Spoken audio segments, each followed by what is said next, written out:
Good morning, evening, or night, wherever you are. Welcome to WHAM today. Take a deep breath, clear your mind, and let's drift through the whispers of today's world, one quiet thought at a time. As we wrap up Friday, 13th June 2025, let's see what stories are unfolding around us. Tensions have exploded between Israel and Iran after a large-scale Israeli offensive targeting Iran's nuclear facilities, military bases, and commanders, described by Prime Minister Benjamin Netanyahu as a months-in-the-making operation designed to prevent Iran from developing nuclear weapons. The strikes hit senior command, air defense systems, missile launch sites, the Natanz nuclear facility, and scientists promoting atomic bomb development, killing top military commanders, including Gen Hossein Salami and Major General Mohammad Bagheri. Rafael Grossi, Director General of the International Atomic Energy Agency, confirmed the Natanz facility was partially destroyed. Iran retaliated with missiles and drones targeting Tel Aviv and Jerusalem, with Supreme Leader Ali Khamenei promising a decisive response. Iran's own envoy told the Security Council that Israel's attack amounts to a declaration of war. Prime Minister Netanyahu warned that more is on the way, stating Israel's attempt to destroy Iran's nuclear program was just beginning. Explosions were reported across Tehran, Natanz, and other cities. The U.S. has been actively involved with its air defense systems and a Navy destroyer helping Israel shoot down incoming ballistic missiles from Iran. The U.S. Navy directed the USS Thomas Hudner to the eastern Mediterranean in response to Israel strikes and possible Iranian attack, and authorized the voluntary departure of U.S. military family members from the Middle East. President Trump stated that Tehran had brought the destruction on itself and must continue nuclear talks. China has urged Israel to immediately stop all risky military actions to avoid further escalation. The conflict has had immediate economic repercussions, with oil and gold prices rising and stock markets falling. Brent crude oil prices surged by more than 7%, reaching its highest level since April. The escalating conflict could have serious consequences for the region and beyond, raising concerns that a broader Middle East conflict would disrupt the world's energy supplies and stoke inflation. New Delhi has expressed deep concern about the situation in West Asia, with the Ministry of External Affairs urging Israel and Iran to engage in dialogue. Indian embassies have urged Indians to stay vigilant, while left parties in India have urged the government to condemn Israel's airstrike on Iran, labeling Israel as a rogue state. Analysts believe that Iran may accelerate efforts to acquire a nuclear bomb as it faces a major Israeli assault.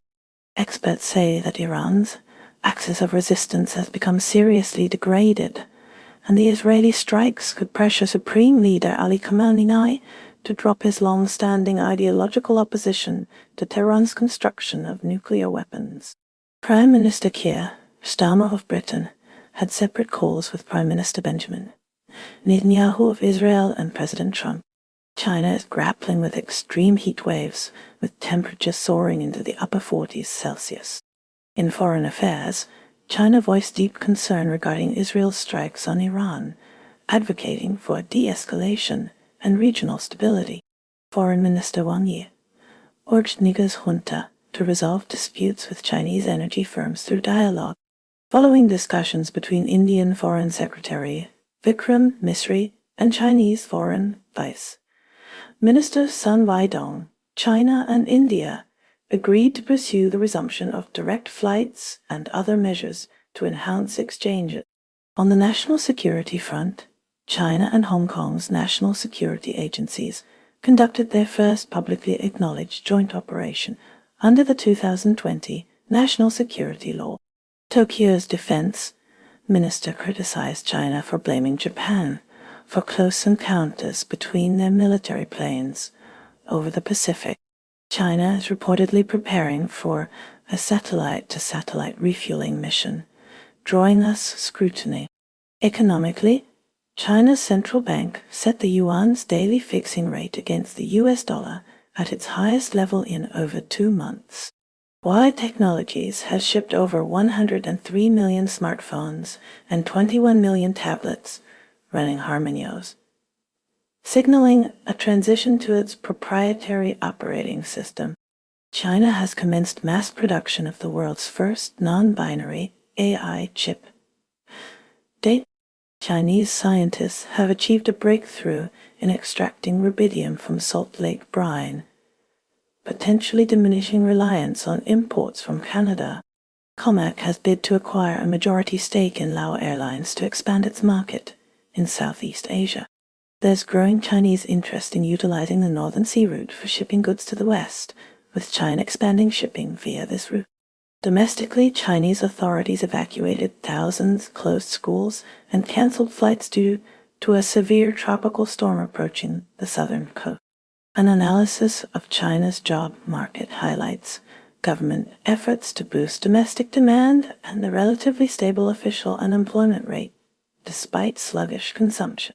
Defense analysts suggest China is learning to coordinate 2 aircraft carriers in the Western Pacific, potentially to deter US forces in a Taiwan conflict.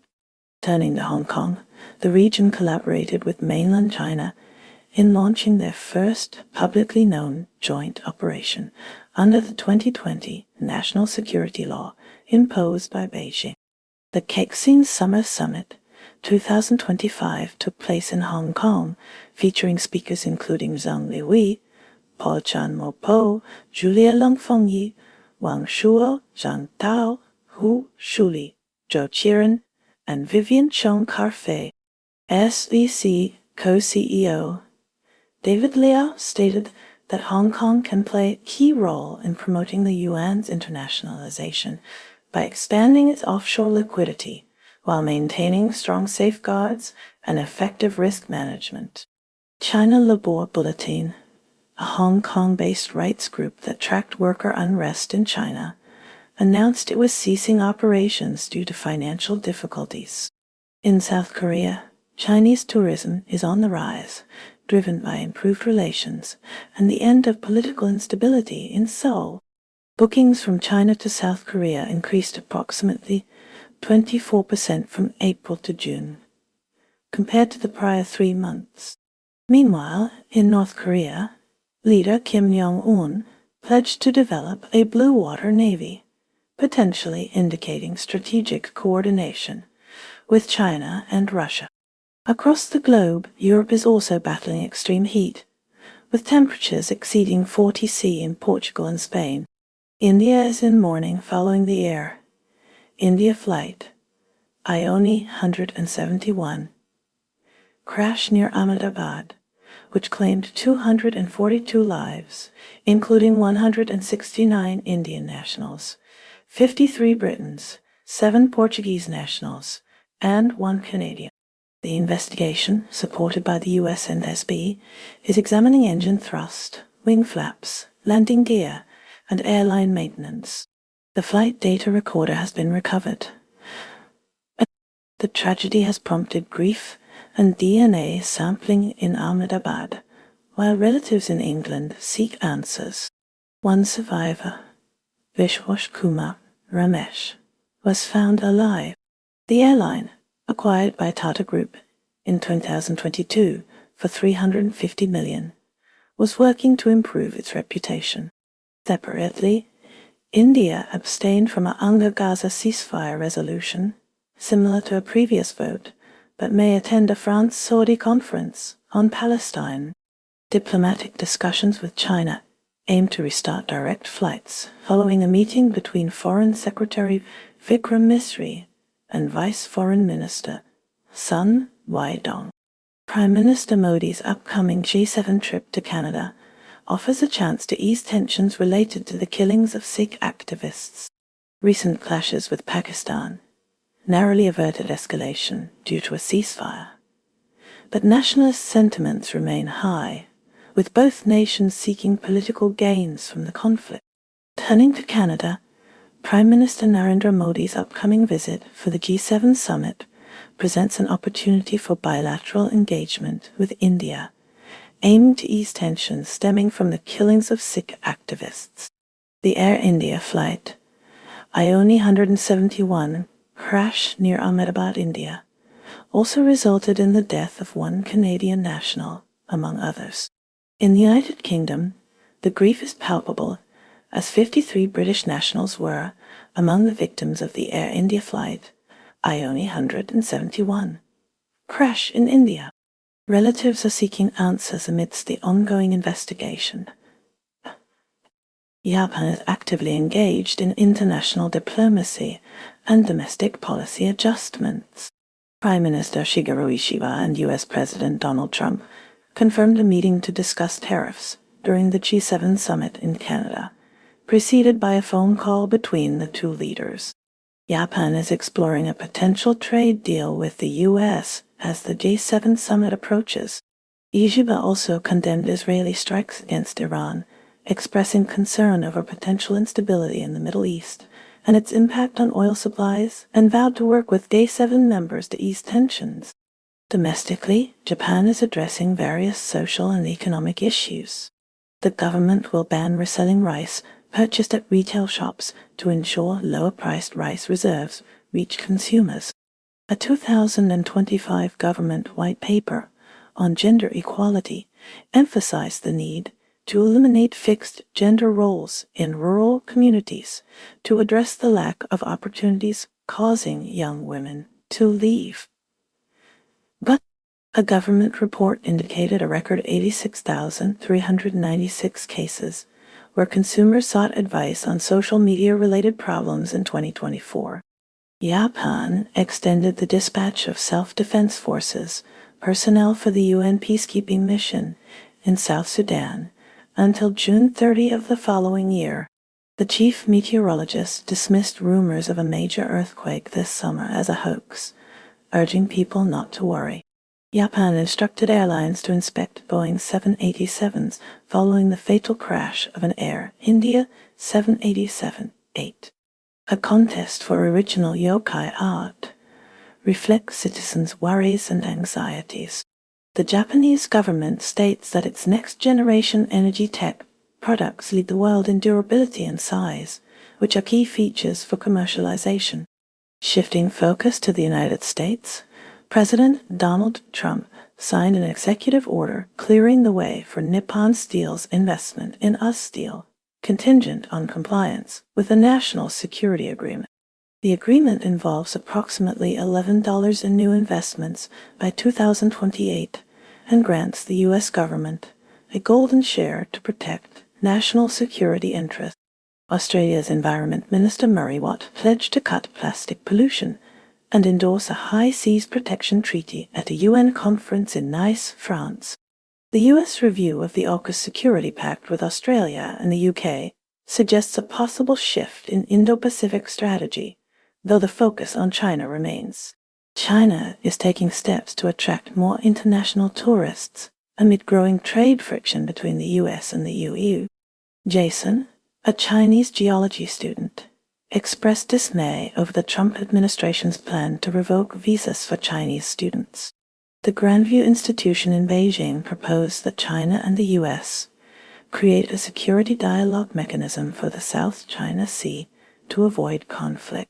In the United States, widespread No Kings Day protests are occurring. Troops have been deployed in Los Angeles to manage ongoing demonstrations, and a military parade is planned for Washington, D.C. US Marines in Los Angeles temporarily detained Army veteran Marcos Leal.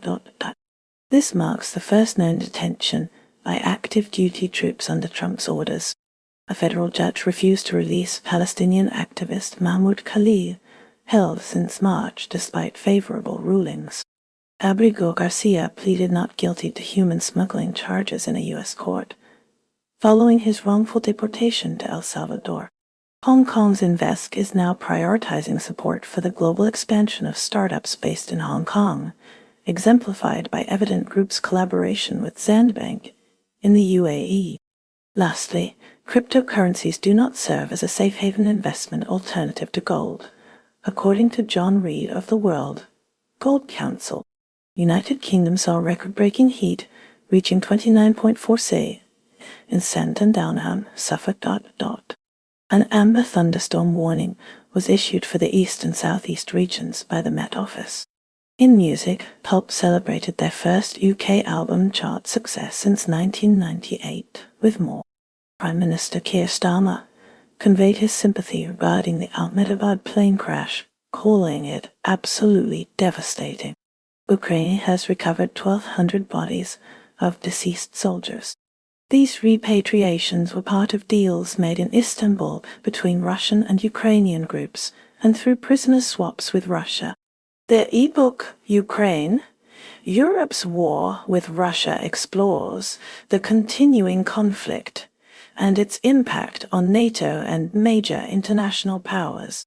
International relations are strained as President Trump's efforts to mediate conflicts in Ukraine and Gaza and to influence China and Iran have allegedly not succeeded, and the conflicts are growing.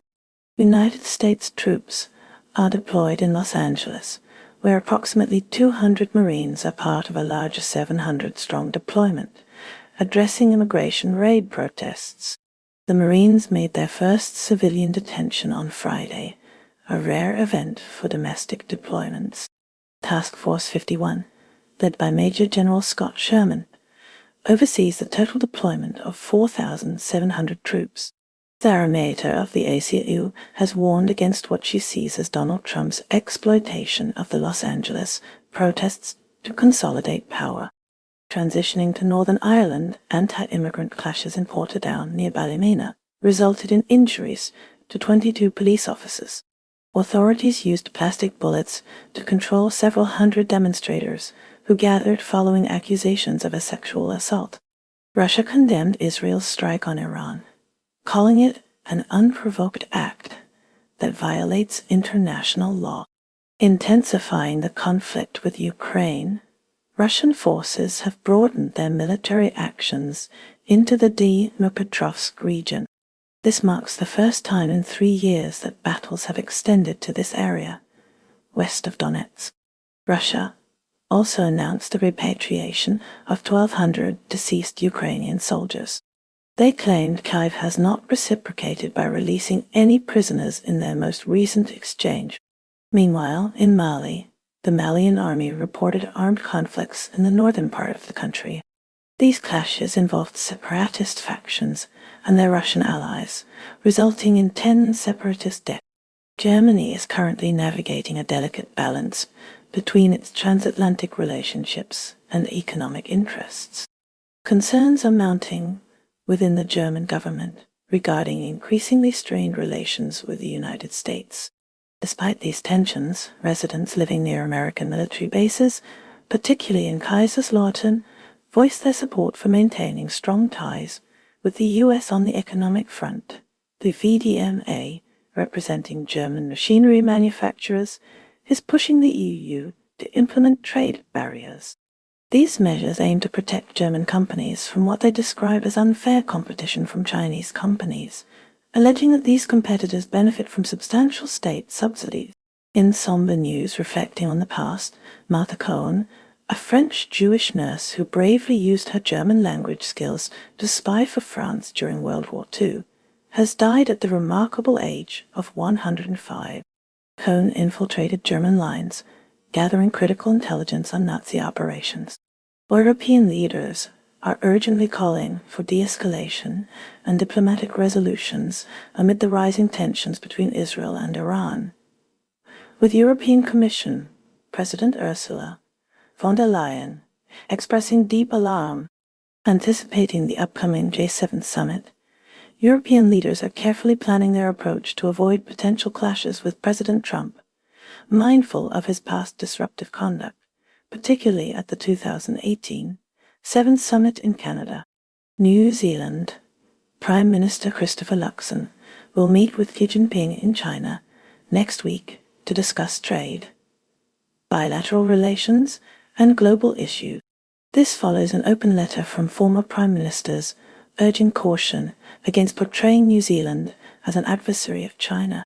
A new film, Prime Minister, reviews Jacinda Ardern's leadership focusing on disaster management and the challenge of misinformation. Maori mythology tells of Inouye fishing up the North Island of New Zealand.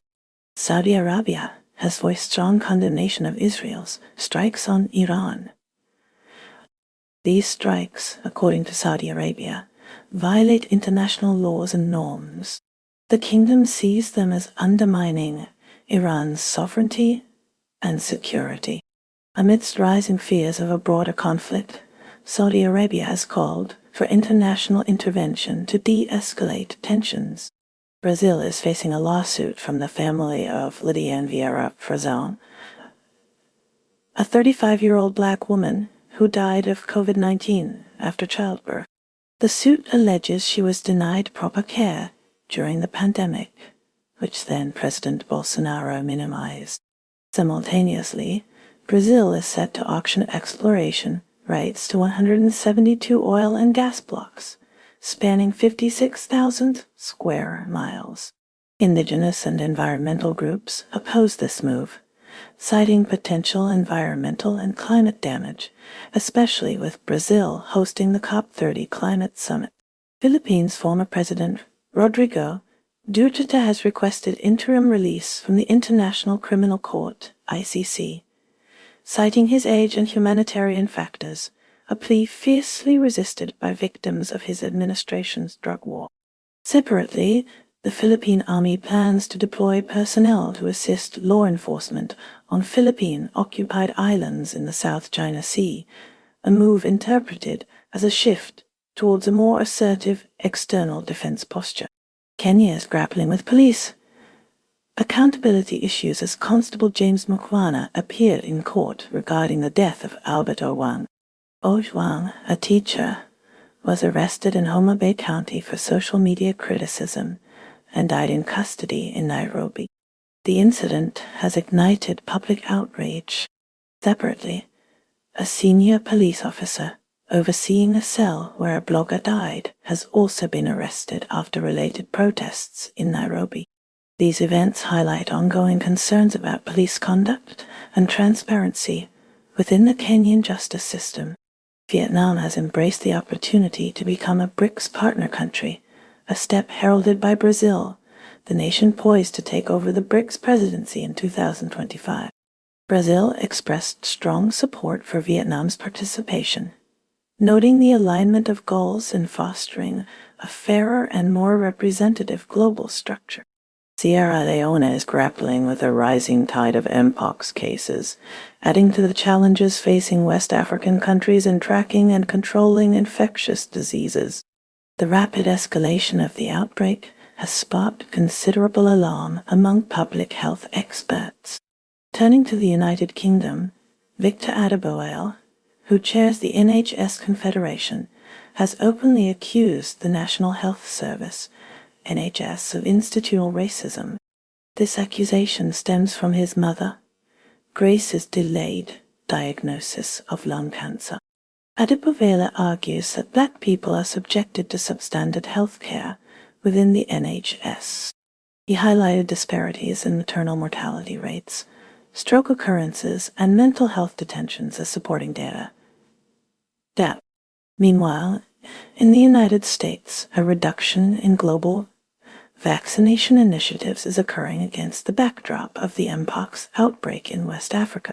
Pakistan recently saw the White House denying reports of an invitation extended to Army Chief Field Marshal Azam Munir as a guest of honor at the June 14 parade. Meanwhile, in economic developments, the World Bank and the International Finance Corporation, IFC, have together sanctioned a $700 loan to bolster the Reko Diq, a major mining operation situated in Balochistan. Ivory Coast is currently grappling with allegations against Unilever. The multinational corporation is accused of violating union rights. This dispute arose during a recent share sale. Sualiho Lasamandiomanda, a lawyer representing local staff, is leading the charge. He argues a 24 bargaining agreement is still in effect. Unilever management reportedly confirmed its validity in 2027. The core of the issue revolves around the rights of local employees amidst the company's restructuring. Egypt has reportedly taken measures to prevent activists from assembling for a planned march to Gaza, with security sources citing detentions and deportations occurring at Cairo airport and other locations. Adding to the nation's sporting profile, Egyptian club Al Ahly is preparing to compete in the FIFA Club World Cup, scheduled to play Inter Miami in the inaugural match of the expanded 32-team tournament in Florida. Libya is also allegedly participating in efforts to prevent activists from gathering for the aforementioned march to Gaza. On the global stage, FIFA President Gianni Infantino has proclaimed the start of a new era with the revamped 32-team FIFA Club World Cup, which is set to kick off in Florida. The opening game will showcase a contest between Inter Miami and Egypt's Al Ahly. Amidst rising global uncertainties, France and Saudi Arabia have jointly postponed the United Nations Conference on the Palestinian State. Initially slated for June 17-20 in New York, French President Macron was expected to attend. Canada is preparing to host a G7 meeting, with U.S. President Donald Trump expected to participate amid ongoing trade friction. Simultaneously, Canada and India are exploring a potential intelligence-sharing agreement to tackle international crime and extremism. This consideration comes despite a nearly 2-year diplomatic strain, originating from Canada's federal police agencies, finding that India was involved in the murder of a Sikh activist within Canada. The United States President Donald Trump is slated to attend the upcoming Group of 7 G7 meeting in Canada. This occurs amidst continued trade disputes between the United States and its allied nations.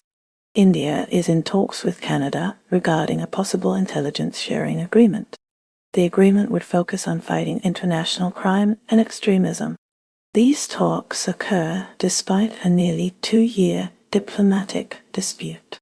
This dispute arose after Canada's federal police agency concluded that India was involved in the murder of a Sikh activist on Canadian soil.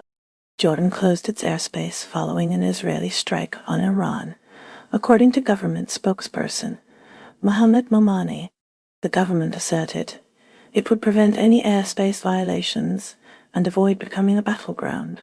Mongolia's new prime minister, Luvs Anamsrain Oyunadane, is focused on resolving the economic issues fueling ongoing protests. These protests prompted the previous prime minister, Horosuk Ukhna, to resign. Demonstrators are demanding accountability from officials allegedly involved in a coal export scandal.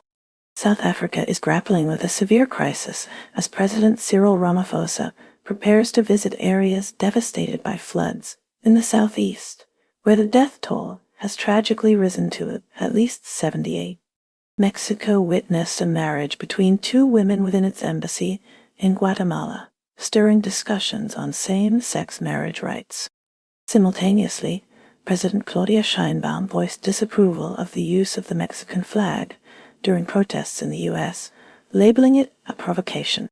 Beginning our global update, in France, President Emmanuel Macron is facing renewed scrutiny. Recent polls indicate a decline in his approval ratings. This follows controversial pension reforms passed earlier this year. These reforms raised the retirement age, sparking widespread protests. Transitioning to Germany, the government is grappling with rising inflation. The Bundesbank has signaled potential further interest rate hikes. This is aimed at curbing inflationary pressures. Concerns persist about the impact on economic growth. Shifting focus to the United Kingdom, Prime Minister Rishi Sunak is navigating ongoing Brexit challenges. Trade negotiations with the European Union continue. The Northern Ireland Protocol remains a contentious issue. Sunak aims to strike a balance between economic stability and fulfilling Brexit promises. Moving across the Atlantic in the United States, Congress is engaged in debate over the federal budget. A potential government shutdown looms if an agreement is not reached. Discussions center on spending levels and key policy priorities. President Biden is pushing for investments in infrastructure and clean energy. Turning our attention to Canada, Prime Minister Justin Trudeau's government is addressing concerns about housing affordability. New measures are being considered to cool the housing market. These include potential restrictions on foreign investment. The government aims to make home ownership more accessible to Canadians. Venturing to Asia, in China, the government is focused on economic recovery after COVID-19 lockdown. Stimulus measures are being implemented to boost growth. Concerns remain about the real estate sector and its potential impact on the broader economy. The government is also strengthening its focus on technological self-reliance. In Japan, Prime Minister Fumio Kishida is dealing with the economic fallout from rising energy prices. The government is considering additional subsidies to ease the burden on households and businesses. Kishida is also prioritizing strengthening defense capabilities in response to regional security concerns. The Vatican is preparing for a significant event as Pope Leo will canonize Carlo Acutis, an Italian teenager, as the first millennial saint in September. This canonization ceremony was initially scheduled for April, but faced postponement due to the death of Pope Francis. Bangladesh is currently embroiled in political tensions, particularly concerning Nobel laureate Muhammad Yunus. Photographs released by the government press team depict Mr. Yunus meeting with Tariq Rahman of the BNP in London, highlighting the existing rocky relations between the caretaker government and the BNP. The government accuses Yunus of corruption and tax evasion, charges he denies, claiming they are politically motivated. These allegations follow his criticism of the current administration and fuel ongoing debates about the legitimacy and actions of the caretaker government. Moving to India, the nation's economic landscape is seeing significant activity. The Reserve Bank of India, RBI, recently maintained the repo rate at 6.50%, focusing on managing inflation amidst robust economic growth. This decision reflects the RBI's cautious approach to balancing growth and price stability. The Indian stock market continues to attract foreign investment, further bolstering the country's economic outlook. Shifting focus to Canada, Prime Minister Justin Trudeau is facing increasing pressure regarding his government's environmental policies. Critics argue that Canada is not doing enough to meet its climate change commitments. Recent reports indicate a shortfall in achieving emissions reduction targets. The opposition party is leveraging this issue to challenge the government's credibility on environmental stewardship. In the United States, the debate over immigration policy remains a contentious issue. President Biden's administration is grappling with a surge in border crossing. Republicans are pushing for stricter enforcement measures. Democrats are advocating for comprehensive immigration reform that includes a pathway to citizenship for undocumented immigrants. Across the Atlantic, the United Kingdom is navigating complex post-Brexit trade negotiations. Discussions with the European Union are ongoing, focusing on easing trade barriers. The UK government aims to secure favorable trade deals to boost economic growth. Businesses are closely monitoring these negotiations, anticipating potential impacts on their operations. Turning to Brazil, President Lula da Silva is prioritizing environmental protection in the Amazon rainforest. New policies aim to curb deforestation and promote sustainable development. International cooperation is crucial to the success of these initiatives. Brazil is seeking financial support from developed nations to implement its environmental agenda. Thailand saw an Air India flight bound for Delhi forced to return to Phuket International Airport. This unscheduled landing occurred after a security alert was received mid-flight, prompting the pilot to prioritize passenger safety. Amidst regional developments, India experienced the unexpected return of the Air India flight. The flight, carrying passengers from Phuket, was rerouted due to a security concern, highlighting the vigilance surrounding air travel safety protocols. Gibraltar will introduce a 15% sales tax on goods. This measure aims to prevent unfair competition with Spain. The territory agreed to a minimum 15% transaction tax. It will apply to goods within 3 years of the post-Brexit agreement's ratification. Sweden is now committed to allocating 5% of its GDP to defense spending to meet NATO's new target. This includes 3.5% for core defense and 1.5% for security investments. China is actively encouraging its exporters to use letters of credit to boost domestic sales, a move designed to mitigate the impact of tariffs levied by the United States.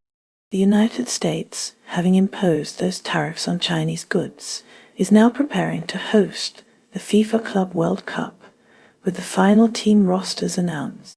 Singapore's Ma Flipper Ball Team, with Ma meaning grandmother, is a prime example of initiatives promoting active lifestyles for senior citizens. Nicaragua remains a concern for U.S. officials who are advising American citizens against travel there due to the authoritarian nature of the government, irrespective of any positive travel assessments. Turning to Malaysia, the country is grappling with a high rate of fatal road accidents, occurring at a rate of 1 death every 2 hours. In response, the government will mandate speed-limiting devices on lorries and buses, preventing them from exceeding 90 km/h. In the Dominican Republic, the owner of the Jet Set nightclub, the site of a roof collapse that led to 236 deaths, has been arrested. Additionally, prosecutors have accused the owner and his sister of intimidating company employees who could potentially serve as witnesses in the ongoing investigation. In Hungary, Klára Dobrev, leader of the opposition Democratic Coalition and former vice president of the European Parliament, recently discussed the rise of a liberal democracy in Europe and the current political climate in Hungary during an interview with DW.